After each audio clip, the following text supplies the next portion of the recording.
السلام علیکم every one, میں ہوں غزل اور ویلکم ہے آپ کا ہمارے چینل میں۔ اور یہ ہے میرے ہسبینڈ۔ السلام علیکم گائز۔ تو آج ہم ایک بہت ہی اچھا ٹاپک لے کر آئے ہیں، یہ ہے لائف ٹائپ، جو کہ ہمارے محمد صلی اللہ علیہ وسلم کے واشڈ ڈے کے اوپر ہے۔ تو آج یہ کوہستانی کی ویڈیو ہے جو کہ ہم لوگ دیکھنے والے ہیں، تو اس پہ ہم ریئیکشن کرتے ہیں اور ویڈیو دیکھتے ہیں۔ ابھی ویڈیو میں نے بھی نہیں دیکھا ہے، آپ نے بھی نہیں دیکھا ہے، تو ہم لوگ یہ ویڈیو اسٹارٹ کرتے ہیں اور دیکھتے ہیں اس ویڈیو میں ہمیں کیا دیکھنے کو اور سیکھنے کو ملتا ہے اسلام سے ریلیٹڈ۔ تو چلیے ویڈیو اسٹارٹ کرتے ہیں۔ رسول اللہ صلی اللہ علیہ وسلم کی زندگی کا سب سے مشکل دن طائف کا دن تھا، جس میں طائف کے لوگوں نے اتنے پتھر مارے کہ آپ صلی اللہ علیہ وسلم کے جوتے خون سے بھر گئے۔ لیکن جب یہ سب کچھ ہونے کا تھوڑا بھی چانس تھا تو آپ صلی اللہ علیہ وسلم کو طائف جانے کی ضرورت کیا تھی؟ یہ مسلمانوں کی تاریخ کے سب سے بڑے دن ہجرت کی کہانی ہے۔ اسلام کے پہلے دنوں میں مکہ میں مسلمانوں پر بہت سخت ظلم ہو رہا تھا، لیکن اس سب کے باوجود رسول اللہ صلی اللہ علیہ وسلم ساروں کو بار بار کہتے تھے کہ بہت جلد پورا عرب مسلمانوں کے تابع ہوگا اور رومن اور پرشین ایمپائرز پر مسلمانوں کی حکومت ہوگی، جس پر مکہ والے ان کا بہت مذاق اڑاتے اور بھی زیادہ ظلم کرتے۔ لیکن یہ سب رسول اللہ صلی اللہ علیہ وسلم کا کچھ بھی نہیں بگاڑ سکتے، کیونکہ مکہ کے دو بہت سٹرونگ لوگ ہمیشہ رسول اللہ صلی اللہ علیہ وسلم کو سپورٹ کرتے ہیں۔ ابو طالب آپ صلی اللہ علیہ وسلم کے چچا اور خدیجہ آپ صلی اللہ علیہ وسلم کی زوجہ۔ آخر مکہ والوں نے تنگ آ کر رسول اللہ صلی اللہ علیہ وسلم کے پورے خاندان بنو ہاشم کا بائیکاٹ کرنے کا ارادہ کیا کہ نہ ان سے کوئی کچھ خریدے گا، نہ کچھ بیچے گا اور نہ ان سے کوئی رشتے بنائے گا، جس سے رسول اللہ صلی اللہ علیہ وسلم کا پورا خاندان مکہ کے سائیڈ میں شعب ابی طالب میں رہنے پر مجبور ہوا۔ یہ بائیکاٹ بنو ہاشم کے مسلمانوں سے نہیں تھا، بلکہ پورے خاندان سے تھا، جس میں مسلمان کافر سارے تھے سوائے ایک شخص کے، ابو لہب۔ اور یہ بائیکاٹ اتنا سخت تھا کہ 3 سال تک رسول اللہ صلی اللہ علیہ وسلم اور ان کے پورے خاندان نے کھانے کی جگہ پتے اور چمڑا بھی کھایا، کیونکہ مکہ پورا ڈیزرٹ ہے، یہاں پہ جتنے بھی خوراک کی چیزیں ہیں وہ باہر سے امپورٹ کی جاتی، اور جیسے ہی کوئی قافلہ مکہ پہنچتا تھا، مکہ کے سارے باقی قبیلے پورا خوراک کا سامان خرید لیتے تھے اور پھر بنو ہاشم کو اس میں سے ایک چیز بھی لینے نہیں دیتے تھے۔ آخر مکہ والوں نے یہ بائیکاٹ ختم کر دیا، لیکن اس کی وجہ سے آپ صلی اللہ علیہ وسلم کے 2 سب سے بڑے سپورٹرز ابو طالب اور خدیجہ رضی اللہ تعالیٰ عنہا دنیا سے چل بسے۔ تو اب رسول اللہ صلی اللہ علیہ وسلم کو مکہ میں پروٹیکٹ کرنے والا کوئی بھی نہیں رہا، اور ابو طالب کے وفات کے بعد بنو ہاشم کا نیا سردار ابو لہب بنا، جو رسول اللہ صلی اللہ علیہ وسلم کا چچا ہونے کے باوجود مکہ میں آپ صلی اللہ علیہ وسلم کے سب سے بڑے دشمن تھے۔ ابو لہب نے سردار بنتے ہی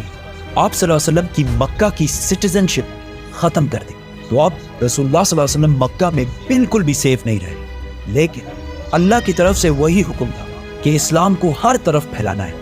اور قرآن میں بھی بار بار آپ صلی اللہ علیہ وسلم کو موسیٰ علیہ السلام اور ابراہیم علیہ السلام کے سٹوریز سے موٹیویٹ کیا جا رہا تھا۔ آخر نبوت کے 10 سال بعد آپ صلی اللہ علیہ وسلم نے ڈیسائیڈ کیا کہ وہ اب مکہ سے باہر جا کر اسلام کی دعوت دیں گے، اور زید بن حارثہ کے ساتھ آلموسٹ 100 کلومیٹر کا راستہ بالکل پیدل طے کیا۔ وہاں آپ صلی اللہ علیہ وسلم طائف کے سارے بڑوں سے ملے اور ان سب کو اسلام کی دعوت دی، لیکن کسی نے بھی ان کی بات نہیں مانی، اور سب نے کہا کہ آج کے بعد طائف کبھی واپس نہیں آنا۔ طائف میں 10 دن گزارنے کے بعد جب کوئی پروگریس نظر نہیں آئی تو رسول اللہ صلی اللہ علیہ وسلم مکہ کی طرف واپس روانہ ہوئے، تو راستے میں طائف کے لوگوں نے ان کا مذاق اڑانا شروع کیا، اور آہستہ آہستہ وہاں کے بچے آپ صلی اللہ علیہ وسلم کو پتھروں سے مارنے لگے۔ زید رضی اللہ تعالیٰ عنہ نے آپ صلی اللہ علیہ وسلم کو بچانے کی بہت کوشش کی، لیکن انہوں نے اتنے پتھر مارے کہ آپ صلی اللہ علیہ وسلم کے جوتے خون سے بھر گئے۔ وہاں سے نکل کر آپ صلی اللہ علیہ وسلم آخر ایک باغ میں پہنچے جو مکہ کے ایک شخص کا تھا، اور یہ دیکھ کر طائف والوں نے آخر ان کا پیچھا چھوڑ دیا۔ یہ گارڈن مکہ میں آپ صلی اللہ علیہ وسلم کے سب سے بڑے دشمن اتبا اور شیبہ کا تھا، لیکن انہیں بھی آپ صلی اللہ علیہ وسلم کے جسم کو خون سے بھرا ہوا دیکھ کر ترس آیا، تو انہوں نے اپنے کرسچن غلام سے ان کی طرف کچھ انگور بھجوائے۔ یہاں آپ صلی اللہ علیہ وسلم ایک درخت کے نیچے بیٹھے اور اللہ سے دعا کی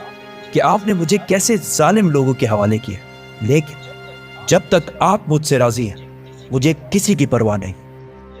یہاں if we think about اللہ کو تو فیوچر پاسٹ سب کا پتا ہوتا ہے، تو اللہ آپ صلی اللہ علیہ وسلم کو طائف جانے سے پہلے روک بھی سکتے تھے، لیکن آپ صلی اللہ علیہ وسلم کو اللہ نے نہیں روکا، تاکہ آنے والے